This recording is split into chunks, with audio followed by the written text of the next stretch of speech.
Salut tout le monde, comment ça va? J'espère que vous profitez bien de vos vacances, si vous en avez. En ce qui me concerne, elles arrivent bientôt, donc j'ai hâte. En tout cas, ravi de vous retrouver cette semaine pour un nouvel épisode de À la sauce curry. Pour celles et ceux qui découvrent le podcast, bienvenue! Je m'appelle Mélissa, je suis la créatrice de ce podcast dans lequel je vous partage mes conversations avec les femmes qui font la science d'aujourd'hui. La science au sens large car elles sont aussi bien archéologues, vétérinaires ou ingénieurs en intelligence artificielle. Ah, choisir son métier. Même si aujourd'hui on se doute qu'on ne fera pas le même métier toute sa vie et que les reconversions sont beaucoup plus accessibles qu'avant, on passe quand même une grosse partie de notre vie à travailler, donc ce choix est plutôt important. Mais comment avoir cette réflexion quand on se questionne déjà sur qui on est au plus profond de soi? Génétique, c'est bioinformaticienne, mais pas que. Vous la connaissez peut-être de YouTube où, sous son nom de code, elle parle de génétique, évidemment, mais également de sa transidentité. Comment se découvrir et se construire en même temps que s'épanouir dans sa vie professionnelle. Genetics nous raconte comment elle a réussi à maintenir un équilibre entre ses envies professionnelles et son parcours de femme trans. On aborde beaucoup d'autres sujets, comme l'importance d'avoir des projets personnels en dehors de son travail, le mansplaining, la découverte du féminisme et l'autisme, qui mériteraient à eux seuls un autre épisode. Témoignage précieux et passionnant, cet épisode est légèrement plus long que d'habitude, mais nécessaire.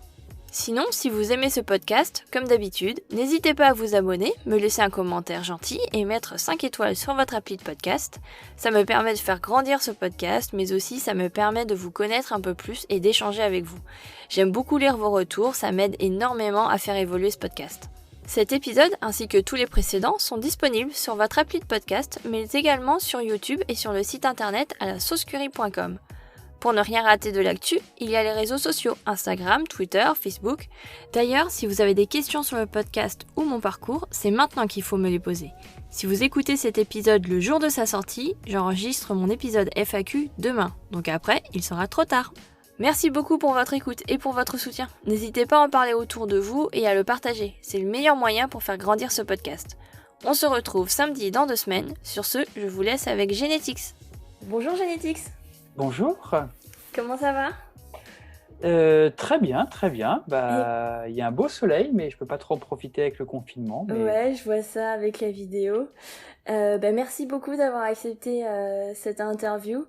Alors, est-ce que tu peux pour ceux qui te connaissent pas, est-ce que tu peux te présenter et je sais pas, ton âge et ta profession? Alors, donc sur les internets, je m'appelle Genetix. Et c'est mon pseudo, si je vais rester sous mon pseudo aujourd'hui. Et donc j'ai 26 ans. En sciences, donc je suis bioinformaticienne, plus précisément ingénieur en bioinformatique, parce que j'ai un diplôme et un master. Ok. Et à côté de ça, j'utilise ce pseudo sur Internet notamment pour ma chaîne YouTube, Genetics, où je fais un peu de vulgarisation de sciences. Et où des fois, je parle d'un autre sujet qui me concerne beaucoup, c'est le fait de la transidentité, parce que je suis une meuf trans. Voilà. Ok. Et accessoirement, un sujet dont je n'ai pas encore parlé sur la chaîne, mais qui viendra peut-être un de ces quatre, c'est donc l'autisme, parce que j'ai un trouble du spectre autistique. Voilà. Ok. Bon, on va avoir beaucoup de choses à parler alors. Mais dans un premier temps, je voulais savoir, c'est quoi ton parcours scolaire à partir du lycée, donc pour devenir bioinformaticienne, tout ça? Alors, mon parcours, alors, je l'ai sous les yeux parce que j'ai retracé pour ne pas m'emmêler dans les années. En 2011, je passe mon bac, donc bac S SPSVT à Besançon, Ok. donc dans l'est de la France. Ensuite, je rentre à la fac. Et alors, faut savoir, j'ai toujours été passionné de sciences. Ouais. Donc, très clairement, depuis que je suis gosse, basiquement, devenir scientifique, c'était un peu l'évidence. Quand tu dis gosse, c'est dès le primaire, collège? Ah oui, vraiment, dès l'école primaire, j'étais vraiment, je lisais plein de trucs de sciences, j'étais vraiment attirée par, curieuse de sciences. Ok. Alors après, des fois, avec parfois des phases, bon, il y a eu les dinosaures, mais il y a eu l'électricité, faire des bricolages, mais toujours vraiment apprendre plein de trucs et surtout. Ok, science en général, quoi. Ouais, alors avec un petit biais, c'est quand j'étais gosse, c'est parce que je voyais en vulgarisation, c'est peut-être plus les sciences dites dures, la biologie, la chimie, la physique, un peu les mathématiques, Mhm. et moins les sciences sociales, Ok. que j'ai découvert un peu plus tard. Mais voilà. Ensuite, voilà. Donc, 2011, je passe mon bac S PSVT, Ok. parce que globalement, les SVT, c'est vraiment ce qui me passionnait le plus, et notamment surtout la génétique. Et du coup, bah, j'ai un peu cette idée de partir à la fac et de devenir généticienne. Ok. Et du coup, je rentre à la fac, donc Université de Franche-Comté à Besançon, en 2011, et je commence ma L1 en biologie. Elle en bio. Ok. Voilà. Alors, donc de 2011 à 2012. C'est une période très très cool pour moi, en fait. Mhm. En fait, c'est là la première fois que je me fais des amis, Ok. basiquement. Ouais, oui, alors Le lycée, c'était pas terrible, quoi. le Ouais. lycée, c'est pas terrible, voilà. C'est le collège, le lycée, il y a eu beaucoup d'histoires de violence que j'ai subies, du coup, voilà. Ah, ouais. Bref, mais voilà, la fac arrive, ça devient une ambiance cool, je rencontre des gens sympas, je me fais une première bande de potes. Par contre, c'est là un peu que, par contre, c'est niveau scolaire, ça marche pas très bien, je me plante, et du coup, bah, je redouble mon année. Ok. Voilà. Donc 2012-2013, alors sachant que j'ai eu une année d'avance depuis la maternelle, en fait, donc entre guillemets, voilà, j'avais D'accord. une année d'avance, là, je la Donc, entre mange. guillemets, voilà, tu reviens. Donc, ensuite, 2012-2013, donc je refais une nouvelle année de L1, je suis un peu plus sérieuse, je réussis. Mhm. 2013-2014, je suis en donc c'est ma L2. Ok. Du coup, donc là, c'est aussi une époque où bon, je commence vraiment à nouveau à me reposer plein de questions sur mon identité, sur mon genre, que je m'étais déjà posé à plusieurs reprises.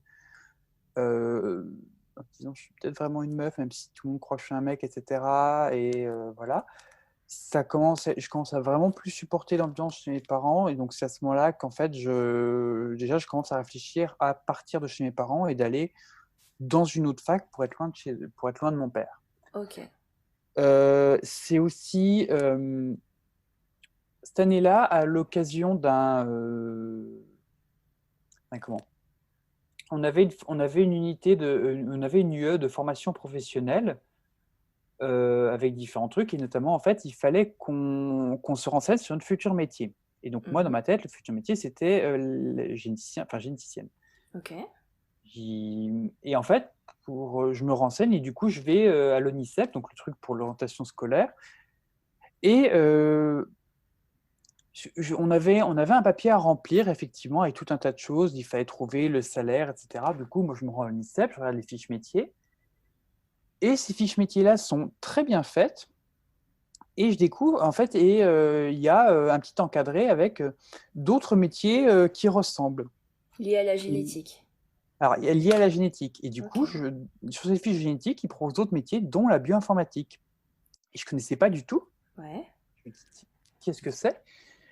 Et je regarde par curiosité, et je me rends compte qu'en fait, c'est un métier qui mélange à la fois l'informatique, enfin, à la fois la génétique et les sciences, et l'informatique. Mhm.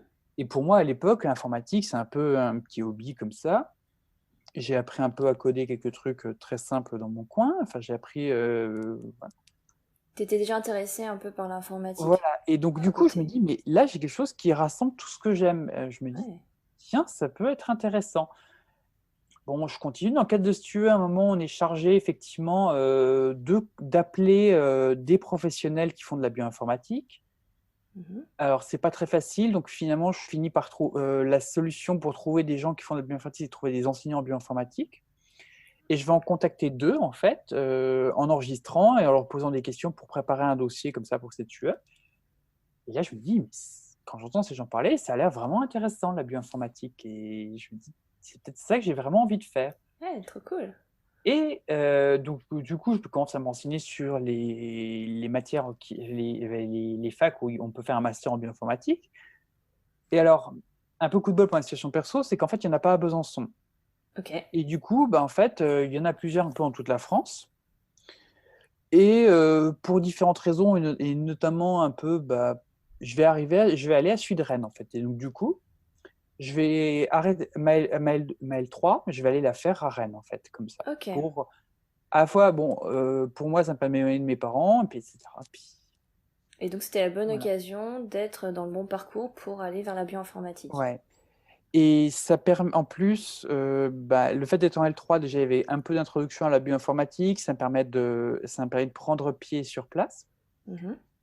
Et donc, du coup, j'arrive en L3. Alors, je dis que moi, j'avais jamais déménagé. Je me retrouve, je sais pas, tout seul de la maison familiale, avec quand même un climat un peu violent, à mon petit appart d'étudiante. Et vraiment, c'est le rêve. Et du coup, je vais arriver en L3. J'arrive en L3 à Rennes. C'est vraiment sympa. Et il y a plusieurs choses qui sont passées. Notamment, on a l'occasion de faire, de faire un stage. En Ok. gros, de 6 semaines, janvier-février. Je me mets à contacter un peu des labos sur place en disant bonjour, moi je suis une simple étudiante en L3, je cherche à faire de la bioinformatique, Mhm. avec un CV pas très rempli parce que c'est un CV d'étudiante en L3, voilà. Oui. Il y a une prof très sympa dans un labo qui s'appelle l'IRSET qui me répond, qui me dit que tiens, elle est intéressée. Ok, cool. Et vraiment cool. Et donc là, finalement, je vais commencer ce stage. Mhm. Et vraiment, là, je sors du stage, je me dis: «Ouais, c'est vraiment ça que je veux faire». J'ai une première expérience qui est vraiment très, très cool où je suis obligé à un moment, j'apprends un langage informatique sur le tas en un week-end pour avancer dans mon boulot. Enfin, c'est très stimulant, Ouais. hem et du coup, voilà, je réalise vraiment ce que c'est que la bioinformatique et là, j'ai vraiment le déclic, je me dis: «C'est ça que je veux faire». Trop bien. Et du coup, je me rends compte aussi qu'il y a quand même un volet aussi, on dit bioinformatique, donc on entend biologie et informatique, mais il y a quelque chose de vraiment sous-entendu dessous qui sont les statistiques. En tout cas, Ouais. voilà, c'est pas juste savoir coder et être doué en biologie, il faut aussi quand même s'y connaître en stats. Ouais, c'est ça, parce que Ouais. souvent, quand on dit bioinformatique, est-ce que quand on dit biostatistique, au final, c'est la même chose? Ou pas? Pour moi, la frontière, elle est hyper floue en fait. Ouais. Bioinformatique a aussi t'as un peu deux pôles dans la bioinformatique qui sont l'analyse de données d'un côté et l'autre plutôt le développement d'outils. D'accord. La biostatistique, elle peut rentrer dans juste l'analyse et moins, à mon sens, dans le développement d'outils. Oui, mais quand on dit biostatistique, il y a forcément une part de bioinformatique dedans, quoi. Ouais. Ok. Et donc en fin de L3, t'as un stage super. Alors, j'ai eu un stage super en janvier. Je refais un stage. Ah, Pardon. tu refais un deuxième stage en L3? Ouais, alors pendant l'été, en fait, refais un deuxième stage Ok, cool. euh, donc, dans un autre labo qui est l'IRISA. Mhm. Et en fait, ça me permet de voir aussi que vraiment la bioinformatique, c'est un spectre. Alors, donc, l'IRSET où j'étais était un laboratoire de biologie. Donc, il faut imaginer que donc moi, j'étais tout le temps sur mon ordinateur. Mhm. Mais par exemple, quand j'étais en stage, il y avait le collègue qui était à côté. Lui, il était aussi virologue. Ok. Donc, il descendait faire ses manips dans son laboratoire. Donc, il travaillait sur le VIH. Donc, Mhm. il avait un labo c'est un petit peu sécurisé. Donc, Ouais, il y avait côté expérience aussi dans le labo dans lequel je travaillais, quoi. voilà. Et je passe à l'IRISA, qui est en fait. Alors, l'IRISA, INRIA IRISA, c'est un laboratoire de pure informatique, Mhm. enfin, informatique et robotique aussi dans le cadre général de l'INRIA. Mhm. Et du coup, en fait, donc là, je bascule sur une autre partie où effectivement, je suis face à des gens. On n'a pas donc j'ai déjà développé un petit outil pour répondre à des besoins de gens à l'INRA. Mhm. Je produisais des données, je développais des petits scripts, des choses assez modestes, hein, mais voilà. Et donc là, du coup, je découvre un autre aspect qui, effectivement, des fois, on est juste à développer un outil qui va servir à des gens, écouter le client. Là où mon premier stage de bioinformatique, je n'ai pas dit le système, c'était donc la sporulation chez la levure. Ok. Donc le but était d'identifier les gènes qui sont impliqués dans la sporulation de la levure. Mhm. Et du coup, donc là, on est vraiment sur de l'analyse de données, en fait. Ouais. Là où mon deuxième stage, là, c'est vraiment développer un outil. Ok. Et donc, là où ce que j'apprends, c'est que quand tu fais de l'analyse de données, donc tu peux conclure, tu peux dire quelque chose. Par exemple, là, je peux dire, voilà, là, j'ai une liste de gènes qui sont différentiellement exprimés et qui sont impliqués dans la sporulation de la levure. Mhm. à côté, quand tu développes un outil, c'est voilà, vous nous avez dit ce dont vous avez besoin, on a fait quelques analyses, voilà votre outil. Maintenant, à vous de vous en servir et voilà le manuel.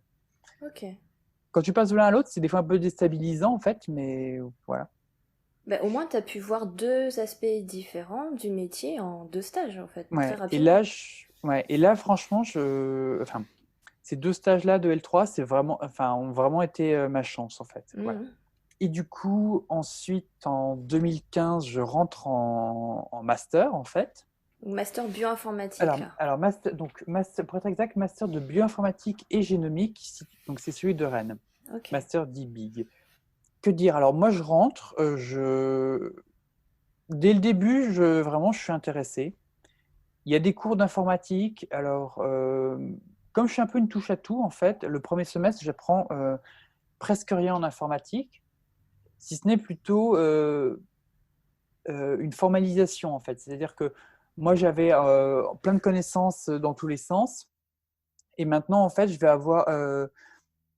vais plutôt apprendre comment gérer. Et c'est pas le tout d'écrire du code. C'est un peu comme, je sais pas comment dire, c'est un peu comme savoir manier un crayon, mais aussi, faut savoir étudier les proportions, etc. C'est en école d'art, c'est pas juste apprendre à tenir le crayon. Oui, d'accord.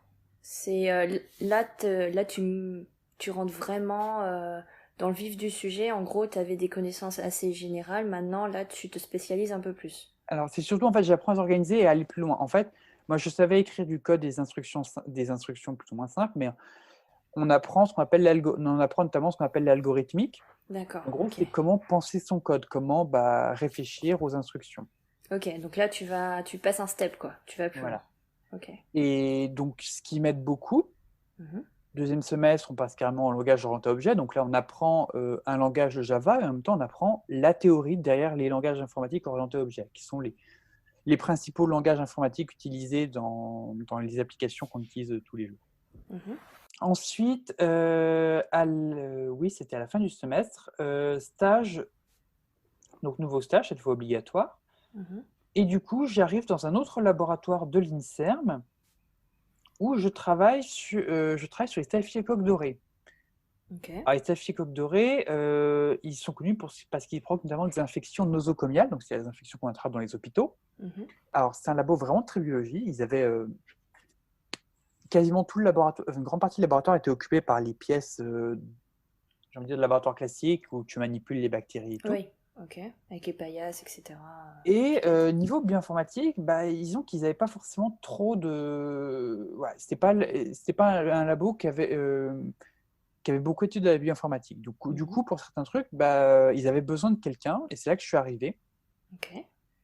Et sur le fond, ça a été intéressant ce stage, mais alors vraiment sur la forme, ça a été une sacrée souffrance dans les relations avec les autres. Mhm. J'ai compris en fait que le directeur m'avait un peu embauché en annonçant au dernier moment que j'arrivais, parce qu'en fait, ils n'avaient pas eu le temps de me trouver un vrai ordinateur, donc Ok. il y avait un ordinateur pas équipé pour. Enfin, Arrivé pas très préparé, quoi. voilà, arrivé pas très préparé. Mhm. Et finalement, à la fin, j'ai quand même fini par me percevoir un moment, un collègue qui s'énervait, qui a lâché qu'à la base, il ne voulait pas de moi, en fait. Donc, mon responsable de stage. Ok. Donc, un peu une sale ambiance. Et du coup, par exemple, j'ai rédigé mon. En fait, j'ai fini par rédiger mon rapport de stage sans leur envoyer, en fait. D'accord, Et ok. dans une section, effectivement, pour expliquer comment ça s'est passé, en disant écoutez, non, ça s'est très, très, très mal passé, effectivement. Voilà. Ok. Est-ce que ton maître de stage, c'était un chercheur biologique ou il était aussi en bioinformatique? Alors, il était biologiste, mais il était un peu le bioinformaticien du labo parce qu'il s'y connaissait en informatique. D'accord. Mais il n'était pas non plus spécialement très doué. Il n'avait pas de formation bioinformatique comme toi Voilà. t'avais pu avoir, quoi. Et voilà. Ok. Alors après, c'est ça aussi. Quand tu es la bioinformaticienne du labo, effectivement, c'est là que tu apportes des connaissances et tout. Mhm. Moi, je leur trouve des trucs et en gros, il y avait une méthode par PCR pour les identifier et les trier. Et du coup, moi, je fais une méthode bioinformatique qui mime un peu ça, qui va tester, en fait, qui reproduit en fait le fonctionnement de ces sondes-là, Ok. et qui classe et qui trouve, en fait, et donc pareil, j'applique ça sur 200 génomes en un claquement. Enfin, je mets quelques temps à coder ça, mais vraiment, après, une fois que ça tourne en un claquement de doigts. Mhm. C'est super cool. Et donc, en fait, moi, je suis fier de moi, mais le problème, c'est que j'ai un directeur s'en fiche un petit peu, puis qui des fois, je passe des fois plus de temps à l'aider. Tiens, j'aurais besoin que tu me convertisses tel fichier en tel fichier, etc., etc. Donc je fais un petit peu de boulot ingrat pour que lui après prenne pouvoir utiliser le logiciel un peu clic-bouton. Ok. Et donc finalement, certains des résultats, moi j'ai jamais eu le temps de voir avec lui ce qu'on pouvait en déduire. Ok. T'as développé l'outil, mais après derrière, tu sais pas du tout ce que ça a pu donner. Alors, il y a un truc où je sais ce que ça a donné, donc cette immense matrice de données sur les ARN à présent absents, faut que je les souches. Mhm. Et j'ai retrouvé en fait, un jour j'ai vu ce prof pendant la pause déj, en fait, il préparait un diapo pour candidater à un poste, Mhm. et il l'avait intégré dedans, en disant que Ah, c'était le sien. d'accord. Donc, pas si Voilà. inutile que ça, Oui, pas si inutile, le... mais la Master 1. voilà. Mais par contre, on avait juste oublié de préciser sur la diaporama que le travail était de moi. Par contre, il avait Ah, mis son nom dessus. ouais, ok. Donc, bon, alors, c'est vraiment là que je me rends compte à quoi ça ressemble un labo soumis à la pression, en fait, le Publish on Perish. C'est vraiment Mhm. là que je me rends compte de ce que ça donne, en fait.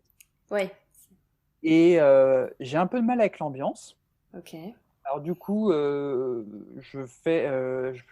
Alors, un de mes premiers refus, c'est que je me mets à coder chez moi des projets perso et je commence, en fait, et j'apprends un nouveau langage informatique en entier.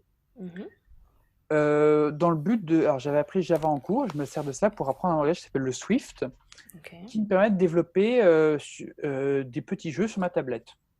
Ok. Et du coup, Cool. alors je fais des petits bricolages, puis à la fin, je finis par faire un truc, un programme. En gros, tu as un feu de forêt qui se propage, et puis toi, tu dois l'éteindre en mettant de l'eau un peu partout. Voilà. Enfin, je fais des trucs comme ça. En- Ça m'éclate, ça me permet de me changer les idées par rapport aux situations que je vivais. Ouais, donc t'arrives à trouver quelque chose à côté qui reste quand même utile à ton domaine, parce que ça reste apprendre un nouveau langage de code, etc. Mm. Tout en t'amusant, quoi. Ouais. C'est trop bien, ok. Mm. Euh, c'est aussi en M1, alors il y a cette année, elle est un peu charnière pour moi. C'est l'année où j'ai commencé mes premières vidéos YouTube. J'ai commencé à maturer le projet quand j'étais en L3 à Rennes, où basiquement, donc à Rennes, je me suis fait je commence à me faire des amis et tout. Mais c'est vrai qu'il y a pas mal de moments, je suis tout seul dans mon appart et je me rends compte que j'ai un peu toutes ces connaissances de science et puis tout ce que je continue à lire à droite, à gauche, je me dis, c'est con quand même, il y a plein de choses comme ça, et je me dis, il y a peut-être. Et je vois des gens qui font des chaînes YouTube. T'as commencé quand? C'est en quelle année ça? Alors, c'est quand je commence quand je suis en M1, donc je suis aux alentours de 2015 en fait. Ouais, c'est vrai que là, le YouTube vulgarisation scientifique se fait pas mal connaître. Là, ça, Et en fait, ça et alors commence. sachant qu'à ce moment-là, je connais pas du tout toute la diversité qu'il y a là en fait. Je connais assez peu de monde. Je vais connaître, donc il y a Y Penser que je connais, il y a Mhm. Dirty Biology, il y a Michael Launay de Micmac. Oui, Et alors ouais. paradoxalement, c'est lui qui m'a le plus inspiré en fait, je pense. D'accord, ok. Surtout, en fait, je me suis aperçu que moi, ce qui m'intéressait, c'était de vulgariser beaucoup de trucs de génétique, parfois un peu complexes. Et je me suis rendu compte que lui vulgarisait des choses finalement très complexes. Ouais. Et du coup, voilà, c'était. Je connaissais pas à l'époque de femmes youtubeuses. Oui, il y en a très peu. Voilà. Alors, j'en ai découvert pas mal d'autres. Il y en a des très sympas et tout. Je pourrais te dire à la fin, je pourrais te faire mes recommandations YouTube à la fin. Ah ouais, Euh, je veux bien, oui. Ensuite, et après, donc voilà. Et pendant ce stage, c'est aussi un moment où peut-être aussi parce que je suis pas bien là dans ce stage, c'est vraiment le moment où je sens que j'arrive au bout d'un truc et je peux pas ces questionnements sur mon genre et tout ce que j'arrive à nier de ma société. Non, là il y a un moment et je commence à me renseigner et je vais finir par franchir le pas d'une asso LGBT, enfin du centre LGBTI de Rennes. Mhm. Voilà, et du coup je vais trouver des gens qui sont comme moi, puis qui vont répondre à mes questions et tout. Puis, ce qui va me permettre de faire quand même mes coming out en fait aux gens. Ok. Voilà. Ouais, donc grosse année professionnelle, tu te rends compte que tu découvres une autre ambiance côté professionnel que tu avais pu connaître pendant tes deux stages de L3 qui s'étaient super bien passés, Ouais.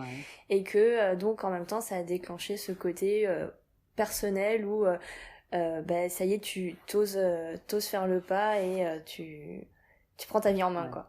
Voilà, donc c'est une époque où je commence à... Voilà, je marque ça d'une pierre blanche, en fait. Mhm. Alors, euh, c'est... voilà, c'est une période très compliquée, mais finalement bah, très riche en émotions, effectivement. Mm. Ça donne parfois lieu à des situations un petit peu cocasses où je me souviens par exemple d'un jour, donc je mange la cafétéria de l'université où est situé le labo, Mhm. et il y a quelqu'un qui vient me dire bonjour. Moi, j'ai du mal à reconnaître les visages, c'est ce qui est lié à mon autisme. Et du coup, par exemple, et alors là, j'ai un gros bug, je lui dis, ah, d'où est-ce que je connais cette personne? Du centre LGBT, ou dans ce cas, je suis out en tant que meuf, ou d'un Mhm. autre lieu, et dans ce cas-là, je sais pas, enfin bref, Oui, c'est vraiment un peu compliqué, mais malgré tout, ça reste une très belle période. ok. Et l'été arrive. Donc à ce moment-là, moi, bon, j'ai compris que j'étais une femme trans, voilà. D'accord. Je me choisis mon prénom. Ok. À ce moment-là, bah, je commence les coming out en fait donc à mes potes. Ok. Pour les potes de la fac, je préfère pour les gens de la fac, j'attends un peu la rentrée en fait. Mhm. Voilà. Je retourne l'été chez les parents. Bon, forcément, je me replonge dans mon ancienne identité, donc du coup, je suis toujours nommé au dead name. Alors, dead name, ou morinon, comme c'est traduit, c'est l'expression pour dire l'ancien prénom D'accord. qu'on nous a donné quand on est trans. Mhm. Donc, par exemple, moi, c'est-à-dire que mon dead name, c'est le prénom qu'on m'a donné à la À la naissance. naissance, ok. Et voilà. Alors, dead name, donc voilà, ça donne bien un peu l'idée de ce que ça représente. Mhm. Ensuite, du coup, bon, j'en parle pas parce que je sais qu'avec mon père, ça va pas bien se passer. J'en ai parlé une fois quand j'étais gosse que je voulais être une fille qui a agi très violemment, donc je sais que ce n'est pas la peine. Mhm. Je fais ma rentrée en master. Quelques jours avant la rentrée, je fais des mails d'abord aux étudiants puis aux profs pour dire bon, bah voilà, je fais mon coming out trans, voilà. Par une étudiante qui était trans et qui était aussi dans le master une pro d'avant, je sais que ça va bien se passer avec les profs, donc voilà. Ah, ok. Donc, t'avais quand même une personne avant toi qui avait fait son coming out aussi, trans, et que ça s'était bien passé. Voilà. Ouais, donc au final, c'est plutôt cool pour toi. Au final, t'as pas eu trop de mal à le faire à la rentrée. Non, ça s'est bien passé Ah, et c'est cool globalement, de la ça. part des profs, j'ai eu un très bon accueil. Euh, En gros, les profs ont dit tous super ou enfin voilà, un ou deux profs sont venus en mode par contre, je suis désolé si j'arrive pas à retenir ton prénom, je suis pas très doué avec, etc. Et finalement, c'est toujours bien passé. Ok. Et il faut imaginer que c'est une époque où j'ai pas du tout les gens acceptent mon changement de prénom sans que j'ai encore vraiment changé physiquement en fait. D'accord, Voilà. ok, ouais. Voilà. Ensuite, donc je reprends le M2, donc on est en 2016-2017, je continue un peu les vidéos. Donc euh, je l'ai continué un peu lentement parce que il y a eu beaucoup de choses, effectivement, ma vie est un petit peu chargée. Mhm. Je commence à régulièrement fréquenter le centre LGBT, et ça me permet effectivement de... Voilà. J'apprends tout un tas de choses, effectivement, puis je commence à donner petit à petit des petits coups de main, et puis voilà. Ensuite, donc le M2, c'est 6 mois, c'est plutôt intense, c'est intéressant. Et vient le moment du stage. Donc encore une fois, alors là, vu ma situation, je me dis, je ne peux pas me permettre de partir ailleurs qu'à Rennes, du coup, je reste sur Rennes pour le stage. D'accord. Et du coup, je m'y prends à l'avance et je cherche. Et le master est contacté, comme d'habitude, par plein de labos et on a plein de postes. Et je finis par tomber sur un poste à l'INRA, donc une étude transcriptomique, donc ce Ok. que j'ai fait dans mon tout premier stage de bioinformatique, sur la poule pondeuse. Et alors pour moi, la poule pondeuse, c'est probablement le dernier sujet que j'aurais imaginé étudier. Et donc c'est pas pourquoi je le ferais, c'est bah pourquoi pas. En, en me Mhm. disant, bah voilà, ça peut être intéressant. Et du coup, je mets les pieds dans un autre, donc un peu dans un autre monde. Donc c'est l'INRA. Alors l'INRA, il faut imaginer Mhm. que c'est vraiment des labos pittoresques. Ils ont un peu des vieux bâtiments, etc. Et Enfin, moi, j'avais un labo, j'avais vu sur les poules, en fait, vu sur des poules, enfin, des poules et des coqs derrière, voilà. Bon, au rez-de-chaussée, il y avait À la les ferme. petits insectes, les gendarmes qui circulent. Enfin, ouais, c'est un peu. Alors, c'est un petit bout de ferme. En plus, ça reste encore à l'intérieur de la ville de Rennes. Donc, c'est dans un petit campus spécial qui s'appelle l'Agrocampus, qui forme des étudiants aux techniques agricoles. Est-ce que l'INRA, c'est l'Institut national de recherche agronomique? Et c'est devenu très récemment INRAE, pour le E étant pour environnement, parce qu'ils ont fusionné l'INRA et je ne sais plus quel autre. Voilà. Ok. Du coup, bah, j'aime beaucoup. C'est une période qui est quand même un petit peu compliquée pour moi. Il y a un collègue et qui, ça, franchement, ça se passe pas très bien, qui n'hésite pas à me vanner effectivement enfin, avec des vannes transphobes. Bon. Ouais. Mais sinon, ça se passe plutôt bien. Ok. Et ça me permet d'avoir une période qui est cool. Et j'ai un peu d'argent, ce qui permet de commencer à acheter des vêtements, de commencer un peu à changer de look, Mhm. effectivement. C'est à cette époque-là que je me teins les cheveux. D'accord. Euh, voilà. Alors moi, c'est un peu un des marqueurs aussi du début de ma transition, du moment où je reprends mon corps en main, Mhm. me teindre les cheveux. Mhm. Alors ça a toujours été bleu, à part une fois bleu et violet. Oui, c'est ça, parce que j'avais vu dans une de tes vidéos où t'as un côté bleu, un côté violet, qui Voilà. est assez classe. Et donc là, aujourd'hui, c'est tout bleu. Je suis revenu, je suis revenu au tout bleu en fait. Ok. Alors ensuite, donc voilà, ce stage de M2, donc je me remets à préparer des vidéos, etc. Enfin, je me mettre, Donc tu continues YouTube en même temps voilà. et tu fais ton stage de M2. Voilà, je fais ma transition, je fais un peu plein de choses. Du coup, à ce moment-là, en gros, je suis out auprès de tout le monde. Je suis out à la fac, je suis out, enfin, auprès des profs.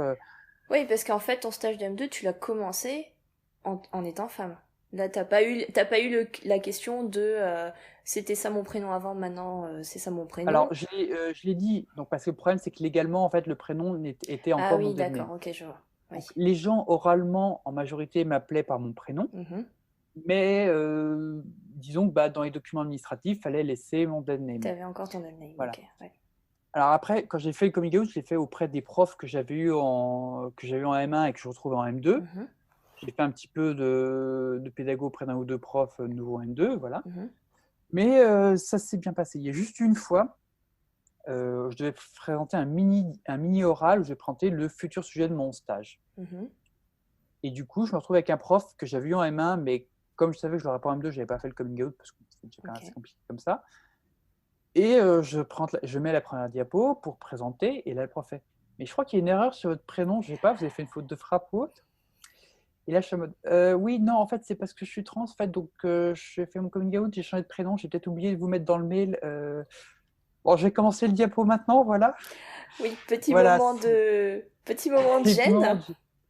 Mais voilà, c'est les petits moments de gêne comme ça. Ouais, mais en même temps, tu vas pas aller voir tous les profs de la fac en disant Oui, voilà, en fait, j'ai changé de prénom. Enfin, c'est déjà les faire auprès voilà, de tes profs à toi, c'est déjà pas mal. voilà.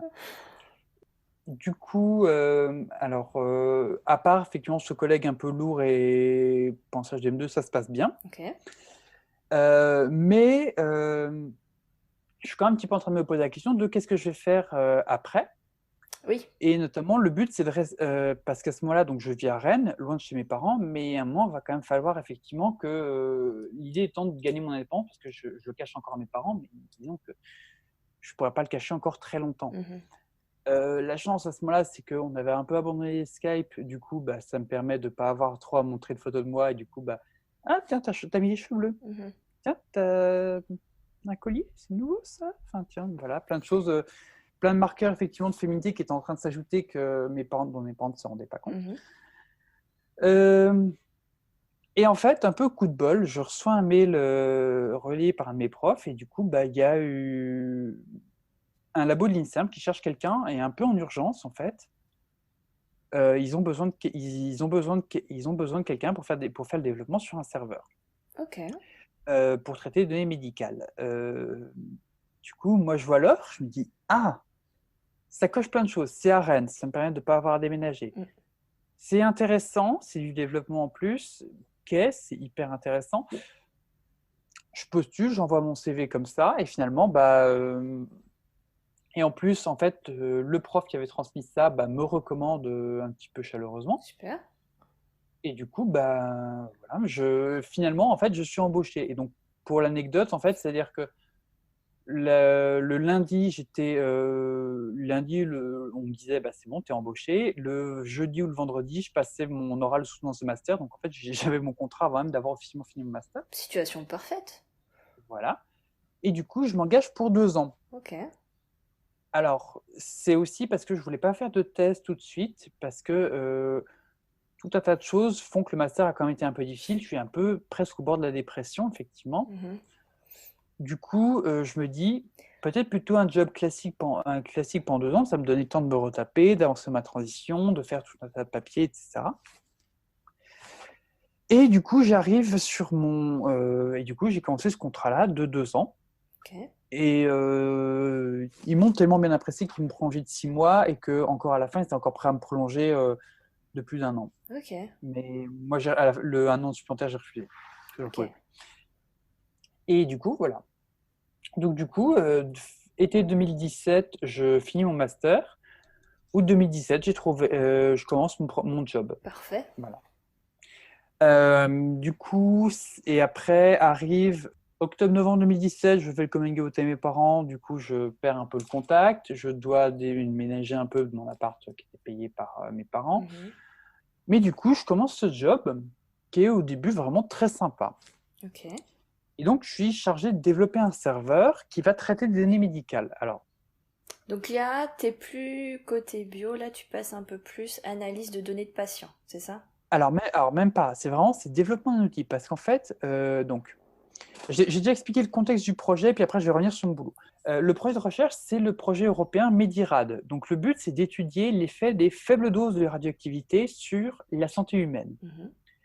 Alors, les faibles doses de radioactivité, c'est des petites doses auxquelles on peut être quotidiennement exposé, notamment dans le cas d'examens médicaux. Par exemple, quand on fait une radio, par exemple une radio parce qu'on a un bras cassé, la radio va nous exposer une petite dose de radioactivité. Mhm. Pas très grande, mais le problème, c'est qu'on ne sait pas quels sont les effets à long terme de ces faibles doses. Et du coup, le but, ça va être d'analyser, en fait, donc on va prendre des examens qui auraient de toute façon été réalisés, et on va faire un suivi de ces patients, notamment en regardant, par exemple, la dispersion de la radioactivité chez eux avec plusieurs examens supplémentaires ou d'autres, etc. Et donc ça, c'est réparti dans toute l'Europe, parce que, par exemple, ça va être compliqué pour un même laboratoire de trouver 150 personnes qui font tel examen médical précis. Mhm. Du coup, on répartit. Et du coup, c'est comme ça qu'on se retrouve 30 personnes qui font cet examen à Londres, 50 en Allemagne, 25 en Grèce, etc., etc. Et du coup, chaque personne se retrouve avec ses données, chacun dans son coin, et donc vont les envoyer sur un serveur commun. Et c'est là que j'arrive. Alors, je dis un serveur, c'est plutôt une série de serveurs. Et du coup, moi, je suis chargé de développer un serveur qui reçoit ces fichiers médicaux et fichiers de recherche, et du coup va extraire dedans toutes les données et intégrer ça dans une espèce de base de données. Mhm. Voilà. Et donc ça, c'est mon travail en fait. Donc, sachant qu'il y a deux choses, je ne fais pas vraiment d'analyse parce qu'en fait, les données, je ne les ai pas. Le projet est étalé sur 4 ans, et donc moi, je commence à peu près en même temps que le projet. Et du coup, j'ai 2 ans pour développer le serveur et les examens midi. Et pendant ce temps-là, les 2 premières années, les médecins, eux, ils finissent de peaufiner les protocoles, ils préparent les examens, ils soumettent ça au comité d'éthique, etc. Donc, il y a tout un boulot qui est fait. Et du coup, en gros, moi, j'étais prévu pour bosser 2 ans. Et donc, du coup, à la fin des 2 ans, en fait, il ne devait pas y avoir de données médicales, en fait. Mhm. Voilà. Donc, c'est même pas encore d'analyse. Moi, c'est juste développer un outil qui va servir à rassembler ces données, les stocker ensemble. Et après, du coup, les gens auront un corpus commun de données qu'ils pourront exploiter, requêter. Voilà. Alors, j'ai dit espèce de base de données parce que c'est pas exactement de la base de données, c'est pas de la base de données classique qui ressemble à une espèce de tableur. C'est plutôt ce qu'on appelle du sémantique. Et donc, en fait, tout est relié sous forme de triplet. Okay. Donc, il y a 2 informations et un lien entre les deux. Et à la fin, donc, au lieu de former une espèce de gros tableur Excel, ça forme ce qu'on appelle un graphe. Okay. Donc, en fait, pour les donner aux gens, ça ressemble un peu à Google Maps. En fait, Google Maps, c'est il y a des points, il y a des villes, et entre les villes, il y a des routes. Ouais. Bah, du coup, un graphe, c'est pareil en fait. Ok. Les villes, c'est les points, c'est mes données, et entre les deux, il y a des liens. Ok. Et donc si... Voilà. Et ça, c'est une de tes vidéos que j'ai regardées, car tu as expliqué ton métier dans une des vidéos, donc je mettrai le lien pour si les gens veulent avoir un visuel, parce que les graphes sont très explicites en fait.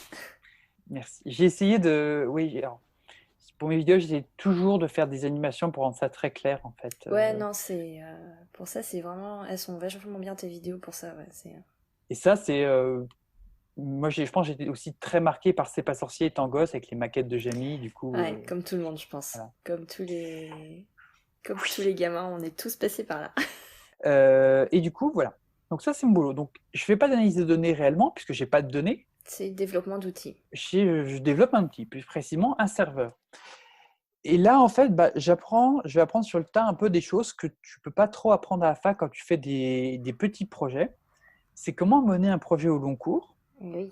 Parce que quand tu développes un projet comme ça pendant quelques semaines, tu arrives à retenir, mais quand tu développes ton code pendant 2 ans, c'est là que tu te rends compte que, ah oui, c'est utile de commenter le code, c'est-à-dire de marquer une petite information en français ou en anglais pour dire à quoi ça sert. Mhm. Parce que quand tu relis ton code des fois 6 mois plus tard, tu te dis, mais à quoi ça sert cette fonction? Ouais. Voilà. Et aussi, ben, travailler avec d'autres gens. Alors, je travaille main dans la main, donc notamment avec une entreprise qui développait un autre serveur qui en gros gérait l'affichage. Mhm. Bah, du coup, j'apprends en fait. Alors, le Java, j'avais appris le Java en M2. Mhm. Et après, maintenant, c'est le Java avec une surcouche pour faire un serveur en fait. Donc, du coup, c'est déjà un peu plus compliqué. Enfin, et en fait, avec ces gens-là de l'entreprise, j'apprends des logiques qui sont un peu des logiques industrielles en fait. Mhm. Donc, je dis pas que je deviens pas vraiment tout à fait ingénieur logiciel, mais en tout cas, j'apprends des choses, j'apprends comment faire, comment réfléchir, etc. Oui, t'as une Euh, vision un peu plus industrielle d'entreprise, plutôt que mm, là, jusque-là, en fait, t'avais travaillé qu'avec des laboratoires de recherche, quasiment. ouais. Ok. Et aussi, effectivement, parce que par exemple, souvent dans des labos, bah, on va développer un petit truc. J'ai développé des petits scripts, effectivement, qui font des choses simples, qui durent une fois. Là, je développe un serveur qui doit basiquement tourner en permanence pendant 2 ans, en fait, Mhm. Ouais. et qui doit traiter un certain nombre de données médicales. Mhm. Alors, bien sûr, il n'y a pas autant de connexions dessus que sur Facebook, hein. S'il y a 3 personnes connectées en même temps, c'est vraiment de la chance. Mais voilà, il faut quand même tenir compte de tout un tas de choses. Simplement, le fait que 2 personnes puissent travailler en même temps et effectuer des requêtes ensemble, c'est pas tout à fait pareil d'un point de vue informatique. Ouais. Et aussi, il y a une troisième équipe qui arrive et qui nous aide, qui fait pas tellement de développement et qui est chargée, entre guillemets, de la maintenance. C'est-à-dire qu'en fait, nous, je développe mon serveur, c'est un gros logiciel. Mhm. L'autre entreprise à Rennes développe aussi son serveur. On a quelques autres serveurs qu'on a téléchargés, qu'on a récupérés. Et donc, eux, ils sont chargés de mettre tout ça en forme et de rendre ça accessible au public. Alors, au public, on filtre, hein, n'importe quoi. Et avec eux, ça a été assez compliqué parfois. Et là, en fait, c'est le premier boulot où je me suis vraiment rendu compte de ce que c'était vraiment le sexisme en entreprise, d'être une meuf et de ne pas être écoutée, en fait. Ok, bah oui, parce que au final, t'as fait une grosse majorité de tes études en tant qu'homme. Ouais. Et là, en fait, tu es rentré donc enfin, fin de M2 plus monde professionnel en tant que femme. Est-ce que, justement, c'était une de mes questions, est-ce que tu as ressenti une différence de traitement quand tu étais homme et maintenant que tu es femme? Euh, alors, j'ai tendance très très peu, en Ok. fait. Mais le problème, c'est que les expériences sont pas tout à fait comparables, en fait. Voilà. Mais par contre, je me rends compte que j'étais des fois peut-être un peu plus facilement écouté, qu'on tenait plus facilement compte de mon avis. Quand tu étais homme? Quand les autres me genraient Ce comme un genre, homme, oui, effectivement. pardon.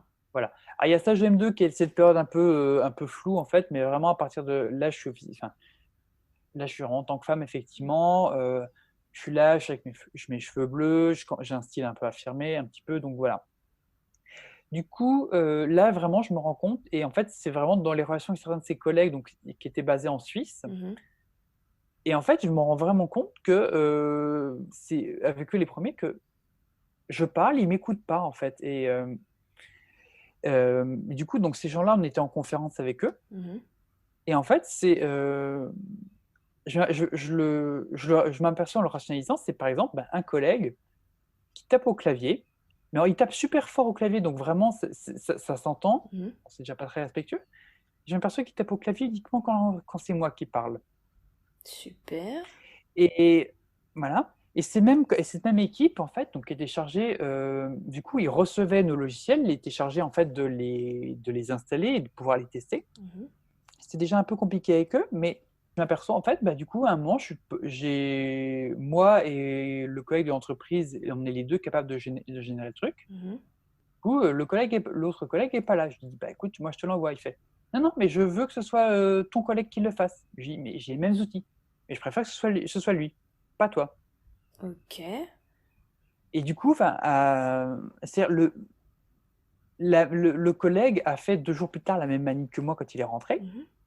C'est accepté et Et ça, tu sentais vraiment, c'est parce que, il te considérait femme, quoi, et que, il voulait que ce soit fait par un homme?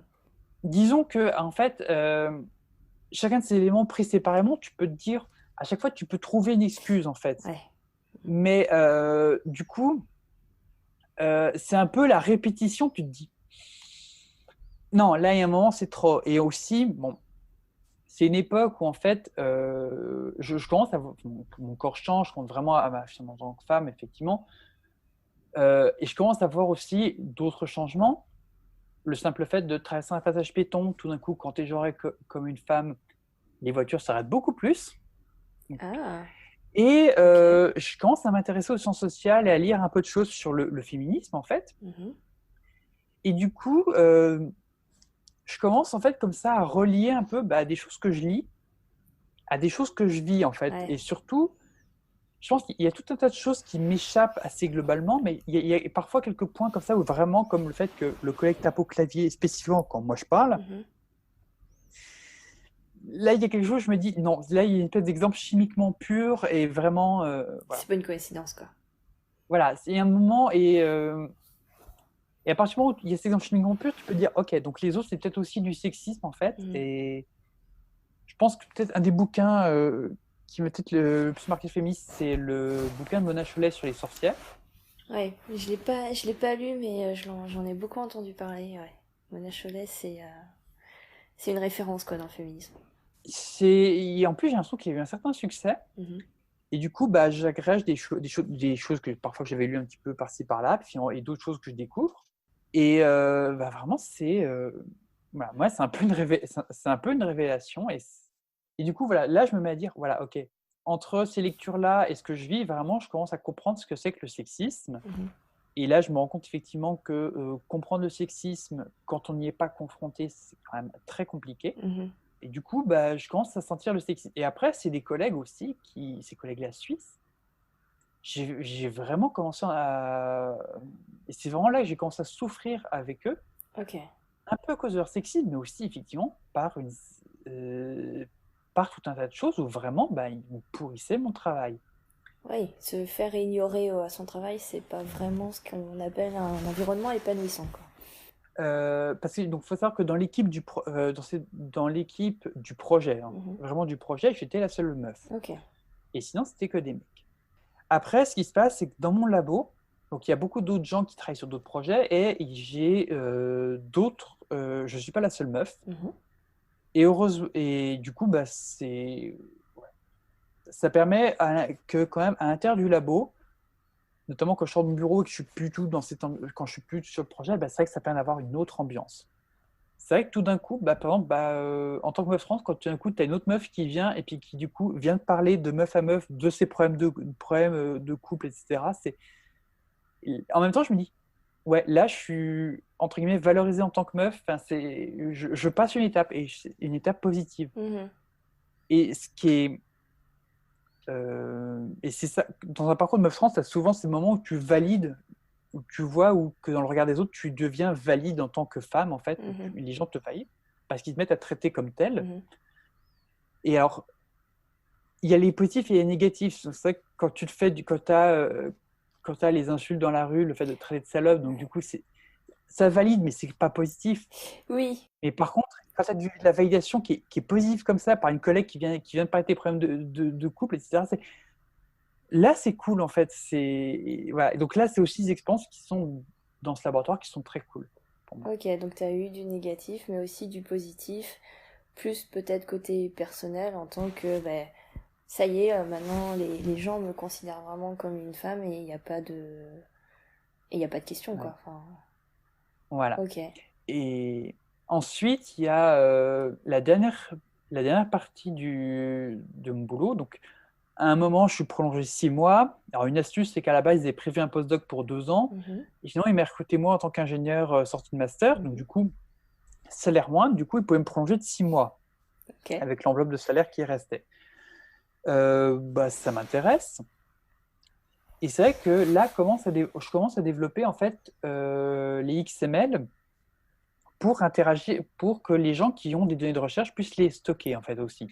Ok, donc les XML, rappelle-moi, Alors, c'est... donc, un fichier XML, c'est un fichier de stockage dans lequel on peut mettre plein d'informations. Il y a plein de fichiers XML partout pour contenir des tas d'informations. Ok. Et là, je travaille en vis-à-vis avec un autre, donc je travaille avec le collègue qui, lui, est chargé de mettre les données dans ces schémas XML. Et moi, j'ai la main dessus, donc je peux rajouter de nouvelles cases, en retirer, etc. Et là, ça a été vraiment une autre période, et ça a été vraiment la période la plus infernale, parce que ce collègue-là vraiment demandait tout le temps des modifications, ne comprenait pas les contraintes que j'avais, parce que pour tout un tas de raisons, j'avais des contraintes informatiques assez, je ne pouvais pas lui laisser manipuler comme je voulais. Mhm. Et plusieurs fois, quand je t'ai lui dire non, non, non, ça c'est pas possible, etc. Non, non, non, ce collègue-là, il fait oh mais non, mais avec toi c'est pas possible, je veux parler à ton boss. Bon, Ok. voilà. Et du coup, je m'aperçois qu'en fait, bah, mon boss, lui, arrive à lui faire accepter des choses que moi je peux pas. Donc encore une fois, il y a un peu ce truc, bon, bah, t'acceptes de la part d'un mec, t'acceptes pas de ma part, merci beaucoup. D'accord. Avec ce collègue-là, j'ai vraiment eu, je savais ce que c'était que le mansplaining en fait, Ah. mais là j'ai eu l'exemple chimiquement pur. Hum. Et du coup, c'est une période où je m'épuise, mais alors, énormément. Mhm. Et et vraiment là, je dis, j'en peux plus. Et, euh, et du coup, bah, mon boss me dit, bah, du coup, on va peut-être pouvoir te prolonger encore 1 mois et demi, et en plus 1 an payé par le labo de Toulouse. Mhm. Au début, bah, parce que j'ai envie que le travail soit bien fait, je dis oui. Mhm. Et quelques jours après, et là, je me vois à mon boulot, je me dis, non, là, c'est pas possible.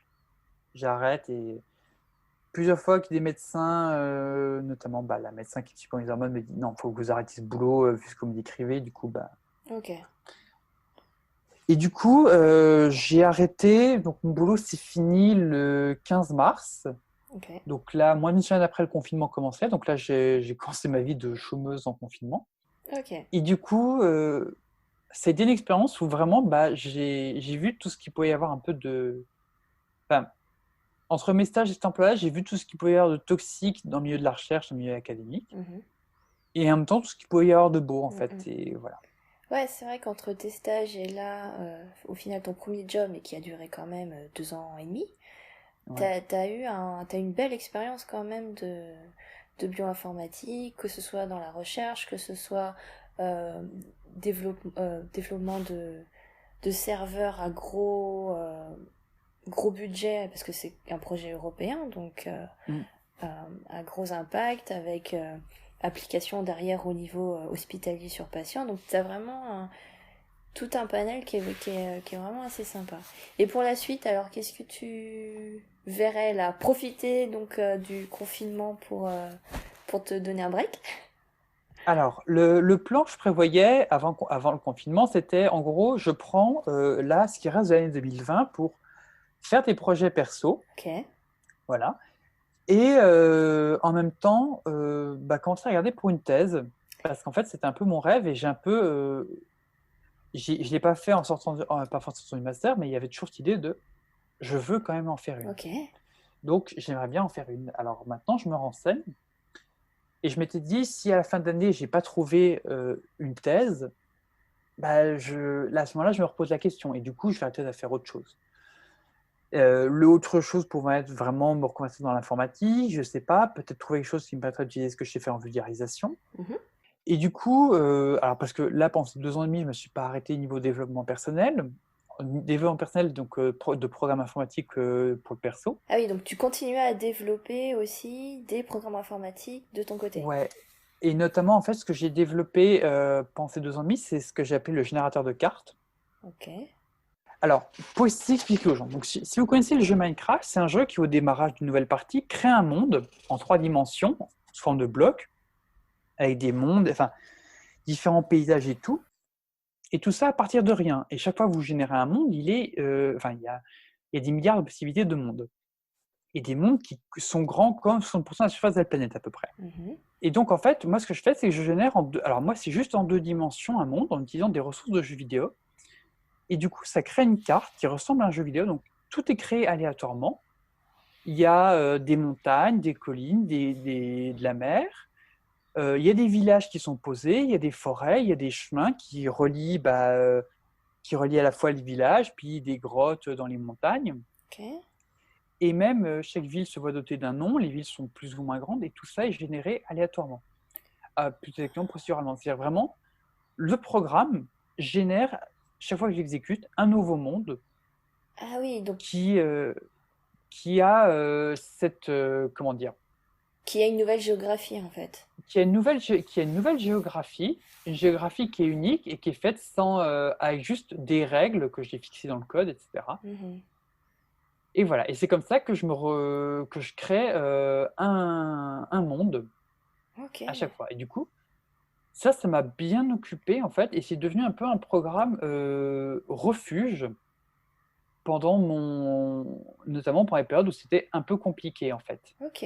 Au final, tout ça, ça reste proche de tout ce qui est jeux vidéo ludique. Est-ce que ça te dirait aussi de plus développer ça en tant que professionnel ou tu veux vraiment le garder en tant que hobby détente? Alors, ça serait une possibilité en fait, et alors, ce projet-là, les cartes générées, en fait, elles pourraient servir de jeux vidéo. En fait, Ouais, donc les petites icônes, en fait, les assets que j'utilise ne sont pas de moi, je les ai achetés, ok. mais c'est à la base destiné pour faire un jeu vidéo. Mm. Donc, on pourrait, maintenant, en fait, il faudrait une idée de gameplay, en fait. Mais après, sans être toi avoir une idée de jeu vidéo, mais participer justement à la création d'un jeu Alors, vidéo. participer à la création de jeux vidéo, oui, pourquoi pas. Moi, ça me tente très bien. Mhm. Et aussi autre chose, en fait, parmi les projets perso où je compte mettre à profit le temps que j'ai maintenant au chômage, en fait, il y en a un de jeux vidéo qui n'utilise pas, qui s'appuie pas là-dessus, en fait. Et j'avais codé un premier prototype avec ce langage. Mhm. Le but, c'était de reconstruire une ville après la guerre, en fait. Ok. Alors, c'est un peu inspiré par à la fois des jeux classiques de construction de ville, comme par exemple SimCity, Mhm. à la fois inspiré d'un jeu vidéo qui s'appelle This War of Mine, qui raconte, où le but, c'est tu gères plusieurs citoyens qui doivent survivre dans une ville assiégée. Donc, c'est inspiré du siège de Sarajevo. Mhm. C'est un jeu très intéressant, c'est pas forcément un jeu très joyeux. Et du coup, je lis plein de choses. Je passe tous les jours du temps sur l'ordinateur, mon téléphone, à lire plein de trucs. J'étais tombé, par exemple, sur un article qui racontait comment, en septembre 1944, en fait, la mairie de Rennes avait dû organiser la rentrée des classes, en fait. Mhm. Et alors, avec tout un tas de défis, des lycéens et des profs ont disparu parce qu'ils ont été déportés, on ne sait pas encore ce qui leur est arrivé, on pense qu'ils vont revenir. Mhm. Il y a encore des villes portuaires pas très loin qui sont encore occupées par les Allemands. Il y a des troupes américaines qui passent. Certains bâtiments de Rennes il y a eu des bombardements, il y a eu des bâtiments détruits, il y a eu d'autres bâtiments qui sont réquisitionnés par l'armée américaine. Mhm. Et puis j'ai lu d'autres choses sur les reconstructions de villes, que ce soit, donc par exemple, c'était l'exemple en Irak, les villes qui ont été reprises à l'État islamique, Mhm. et aussi choses que j'avais lues et vues sur la reconstruction des villes en France après la guerre. Et du coup, je me suis dit, tiens, ça pourrait être quelque chose un jeu intéressant. Et je me suis amusé à le coder. Je l'ai même fait 1-2 fois en live sur Twitch. Ok. Et donc pour les gens les gens qui venaient regarder, qui discutaient, c'était intéressant. Ça permet de transformer une expérience qui est vraiment très personnelle et de l'ouvrir un peu aux gens. Mhm. Et du coup, j'ai ce projet-là. Et ce que j'aimerais, effectivement, c'est me former à fond. J'ai commencé à me former sur un moteur graphique et vraiment le faire réellement. Et du coup, je voulais un petit peu comme ça, c'était une idée de faire un jeu où on aurait été amené à reconstruire des villes après les guerres. Alors, après la Première Guerre mondiale, après la Deuxième Guerre mondiale, et puis des reconstructions de villes qui se font de manière plus proche, je sais pas, voilà, reconstruire Bagdad après la guerre d'Irak en 2003, enfin voilà, c'est peut-être des idées comme ça. Et donc ça, c'est un projet perso. Per- Ouais, mais perso qui est avec un potentiel qui peut se transformer en professionnel, non? Alors, ouais, en fait, c'est-à-dire que de là, alors moi, j'imagine, si je développe et que je vais au bout, Mhm. de là, je peux soit en fait euh, imaginer le publier et le sortir moi-même, Mhm. un peu sous forme d'un petit jeu indé, Mhm. soit effectivement peut-être si c'est si c'est un autre cas en fait, je sais pas, ça peut être par exemple, du coup, je peux tout à fait imaginer arriver à un entretien d'embauche et qu'il soit pour bosser dans le jeu vidéo ou pas, et dire écoutez, voilà, vous nommez ce que je suis capable de coder, voilà, il y a un jeu, testez-le. Sachant que si c'est vraiment sur du jeu vidéo, ça peut être très intéressant, et puis voilà. Après, est-ce que c'est un développement que je pourrais continuer seul ou pas, je sais pas, mais au moins je vais essayer. Mhm. Et en fait, disons que moi je suis autiste. Alors j'ai un trouble du spectre autistique, donc la partie qu'on appelait avant autiste Asperger. Ok. Et du coup, en fait, coder, c'est vraiment quelque chose que j'aime beaucoup et ça me permet vraiment de me mettre dans une situation de calme, en fait. Ok. Voilà. Donc, c'est vraiment quelque chose qui m'apaise. Il y a des gens qui font du tricot, mais moi, il y a coder Ok. des Ouais. programmes. Et aussi, en tant qu'autiste, il y a ce qu'on appelle les intérêts spécifiques. Donc, c'est des choses pour lesquelles véritablement je vais me passionner, Mhm. mais vraiment au point de m'intéresser beaucoup, beaucoup, collectionner, etc. Vraiment et d'amasser un grand nombre de connaissances. Ouais. Et ces histoires-là, sur la Deuxième Guerre mondiale, par exemple, ont été un intérêt spécifique. Quand j'étais gosse, j'ai lu beaucoup de bouquins là-dessus, donc Mhm. j'ai amassé beaucoup de connaissances. Du coup, en fait, un projet comme ça, c'est parfait pour mon petit cerveau autiste parce qu'en fait, ça combine un tas de choses que j'adore, en fait. Mhm. Et puis surtout, ça me permet d'avoir un aspect qui est un peu pluridimensionnel, avec d'un côté le code, d'un côté les assets graphiques. Alors, j'ai commencé à faire des petits hexagones de villages, de bâtiments détruits, etc., dans différents états. Mhm. Et le fait de faire des recherches, de m'intéresser, et puis, et du coup, par exemple, un projet comme ça, c'est particulièrement stimulant pour moi parce que ça croise tout un tas de choses sur lesquelles je suis vraiment à fond. Voilà. C'est trop bien. En tout cas, c'est un super beau projet. J'espère que ça ira jusqu'au bout et alors que tu le gardes en tant que toi hobby ou que tu le gardes ou que tu le fasses devenir professionnel. Ça, c'est toi qui gères. Mais en tout cas, j'espère vraiment que si tu le publies, en tout cas, j'aimerais bien y jouer. Ouais. Alors voilà, là, moi, la version que j'avais codée en Swift, du coup, elle était jouable en fait. Ah oui, d'accord. Donc t'avais déjà une première version Alors, il jouable, y avait quoi. une ville qui était générée aléatoirement. Aléatoirement, enfin, il y avait pas tout à fait aléatoirement, il y avait des fichiers, etc., mais il y avait des contraintes. Et du coup, il fallait reconstruire la ville. Et du coup, les habitants revenaient, etc. Par contre, c'est sûr que c'était hyper linéaire, en fait. C'est-à-dire qu'il n'y avait aucun obstacle qui venait arriver. Mhm.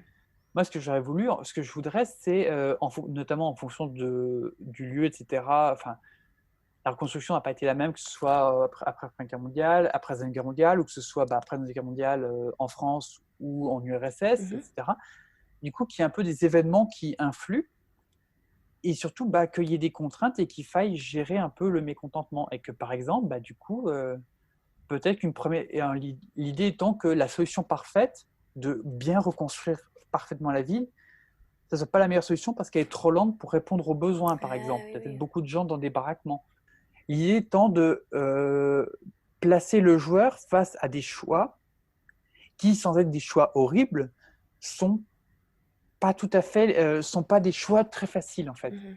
Et en fait, en soi, dans les jeux, donc c'est une catégorie de jeux qui s'appelle le serious game. Ouais. qui effectivement vise un peu à te placer dans ces situations-là. Le plus réalistement possible, quoi. Voilà. Ah, c'est cool. Non, c'est un super projet et ouais, si ouais, donne-moi des nouvelles du développement parce que c'est. Le sortir vraiment en pur indé toute seule, je pense pas que ce soit possible.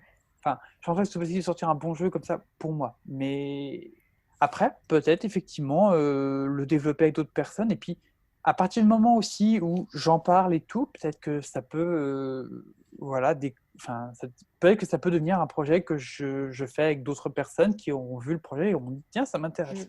Ah ben très clairement, moi, toute cette partie-là, là, je le garde dans le podcast, donc ça va être publié, hein. Je t'annonce. Ah bah, voilà. Voilà, donc les gens seront au courant. Donc voilà, bah là, bon, comme le temps que le podcast sorte, je sais pas, le jeu aura peut-être Oui, bien évolué, donc il faudra checker le compte Twitter, etc. voilà. Côté bioinformatique pure, est-ce que tu te vois... Parce que donc ça, le jeu, c'est une option, mais que tu développes en tant que hobby pour l'instant, avec petite idée professionnelle potentiellement derrière. Mais est-ce que la bioinformatique, t'aimerais aussi continuer professionnellement? Ou est-ce que ta dernière expérience t'a un peu dégoûté? Qu'est-ce que... Alors, j'ai envie de continuer, c'était l'idée de faire une thèse en Oui. bioinformatique. Ah oui, c'est vrai, la thèse. Alors après, c'est un peu la question quand même, c'est est-ce que la recherche étant ce qu'elle est, j'ai un peu peur d'avoir du mal à continuer sur le long terme, en fait. D'accord. Je sais pas. Et c'est vrai qu'en fait, je m'en suis vraiment aperçu en traînant dans le labo, notamment en m'apercevant qu'au bout de 2 ans, en fait, quasiment tous les gens, tous les gens quasiment que j'avais connus à mon arrivée, en fait, étaient partis. Mhm, Parce que fin de contrat, parce que démission, etc. Donc c'est mhm. vrai qu'il y a un fort turnover. Ouais. Puis c'est un fort turnover un peu de jeunes qui ont 25-30 ans. Mhm. Quand je vois ça, c'est vrai que je...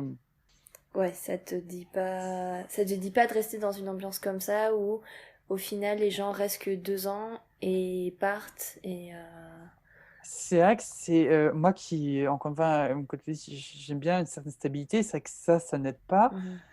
Euh, Dépression quand même un peu forte. Je... Ouais. C'est un peu le lot de la recherche en général en plus. C'est... Ouais, non, Ouais. c'est le... Et c'est vrai que dès que j'étais à la fac, en fait, j'avais lu des trucs sur l'état de la recherche en France. Parce Mhm. que on en parle aujourd'hui, mais ça fait 10 ans qu'on en parle. Ouais. Je le savais et je suis quand même allé dedans. Mhm. Et c'est vraiment avec la dernière expérience professionnelle que je me suis rendu compte, en fait, t'es scientifique, ingénieur en bioinformatique en CDD, Ouais. déjà pour trouver une location dans une ville comme Rennes, c'est déjà compliqué. Donc c'est vrai que c'est... Ouais, le CDD aide pas quoi. Ouais, le CDD n'aide pas. Alors bon, qui plus est, j'avais un peu le handicap d'être meuf trans, du coup, et je pouvais pas le cacher parce que bonjour, je m'appelle comme ça, puis sur mon travail, oui, c'est un autre prénom. Oui, il faut que Oui, à chaque j'explique et fois t'es tout. obligé d'expliquer, ouais, ça c'est. Et du coup, voilà, je ne sais pas. Ok. Après, t'as quand même beaucoup d'options autres que la recherche. Enfin, Ouais, mais c'est ça qui me permet en t'as fait. tout un tas de compétences quand même qui sont, je pense, très valorisables. Oui, c'est ce que je pense aussi. Et en fait, ça me permet aussi euh, en fait, d'avoir toutes ces autres options. Ça me permet aussi de continuer à me lancer dans la recherche en me disant, c'est pas sûr que ça marche, mais Mhm. tant pis, j'ai d'autres options en Ouais, fait. ok. Et je vais prendre l'exemple, mon meilleur pote à la fac, lui, donc on était en L3 ensemble, et après on a fait des masters différents, parce que lui travaillait sur les bactéries. Et c'est vrai qu'en fait, moi, en tant que bioinformaticienne, j'ai la chance en fait, déjà d'avoir une diversité de possibilités et de sujets qui est très vaste, ce qui facilite un peu les recrutements et ce qui facilite aussi après une reconversion vers l'informatique, Mm. que lui n'a pas forcément en fait. Et finalement, lui, il a eu encore plus de mal que moi à décrocher le taf. Et puis finalement, il s'est reconverti dans l'informatique, il a fait des formations. Ok. Et là, à la fin de mon travail, en fait, dans les derniers mois, en fait, on a eu plusieurs stagiaires de troisième qui sont venus. Mhm. Et c'est vrai que des fois, la stagiaire demande, du coup, donc toi, tu recommanderais de faire de la recherche? Ah, la question. Alors du coup, je me suis rendu compte qu'en fait, j'ai adopté un peu le discours que j'avais entendu, en fait, et que je répétais le discours que j'ai entendu, et qui fait que je suis quand même venu dans la recherche, c'est, écoute, si tu es vraiment motivé, si vraiment la recherche, ça te plaît, fais, voilà. Mais essaie de réfléchir à une autre possibilité de reconversion parce que les postes sont Oui, il faut que tu saches pas que c'est faciles. compliqué, quoi. Voilà. Et moi, je rajoute un truc dans le cas de la biologie. Je dis, si tu fais de la biologie, Mm. il y a un truc qu'il faut surtout pas négliger, c'est les maths sur les statistiques. Et si tu peux faire l'informatique en plus, voilà. Ouais. Ça, c'est vrai que c'est le côté en bio quand on a une formation de biologiste que j'ai, je vois clairement que les statistiques, c'est vraiment quelque chose qu'on, en général, repousse et on laisse ça justement à vous, les bioinformaticiens. Ouais, on laisse ça aux gens un peu bizarres, qui ont des cheveux bleus et qui sont tout le temps devant l'ordinateur, on comprend pas ce qu'ils font en fait. C'est un peu ça, oui, très clairement. Voilà. On va arriver à la fin de l'interview qui est déjà très long, mais c'est super, c'est très intéressant de parler avec toi. Franchement, c'est génial. Si. Euh, Est-ce que tu as eu des rôles modèles pour te motiver justement dans ton métier, qui t'ont inspiré justement à poursuivre, alors qu'ils soient connus ou pas connus Alors, il n'y a pas vraiment de bioinformaticien, bioinformaticienne un peu célèbre. Mm. Alors, il y en a un peu qui m'a marqué, qui est Eugene Myers, Ok, qui est en gros le bioinformaticien qui a écrit le programme pour assembler les premières versions du génome humain. ok, Et en fait, j'ai lu dans un bouquin, en fait, enfin, alors c'est pas tellement quelqu'un qui m'inspire personnellement, mais c'est vraiment quelqu'un qui m'inspire cette vision du boulot. En fait, il a codé vraiment le logiciel en 36 heures sans dormir et tout. what? Et c'est vraiment quelque chose, en fait, parce que c'est une histoire assez folle où ils ont vraiment fait ça au dernier moment, en fait. En gros, ils avaient toutes les pièces du puzzle, c'est juste qu'ils n'ont pas pensé à les assembler jusqu'au dernier moment. Et, enfin, voilà, je me suis dit, oui, donc ça, c'est la recherche publique. On fait des trucs formidables, mais on le fait en urgence et voilà, pour faire un premier résultat. Mhm. Alors, plus vraiment, je pense un premier modèle a été cette prof qui m'a donné ma chance en L3, en fait, Ok. avec qui j'ai pu discuter. Et c'est vraiment une prof, en fait, qui a bien fait son boulot, en fait, de stagiaire. Et je le comprends rétrospectivement. Parce qu'en fait, en plus de m'installer à mon poste et de me donner un travail à faire, de m'expliquer comment bosser, elle était vraiment très gentille, bien expliquée, etc. En fait, elle m'a emmené à différents moments. Et par exemple, elle m'a emmené voir un de ses collègues qui faisait son HDR, donc habilitation à diriger des recherches, donc un peu le dernier niveau de diplôme dans la recherche, enfin, Mhm. dernier grade. Voilà.